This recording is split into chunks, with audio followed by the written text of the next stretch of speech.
కనిపిస్తావో కానున్న బ్రహ్మ.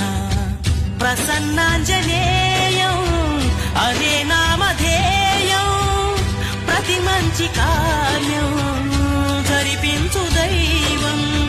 ప్రభా దివ్యకాయం ప్రకీర్తి ప్రదాయం నాలోని ధైర్యం శ్రీ ఆంజనేయం. నా వెంటే నువ్వుంటే భయమా?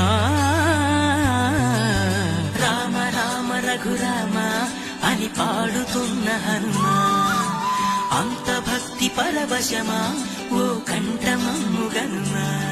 సరదాగా నా గాలి పాట వినుమా.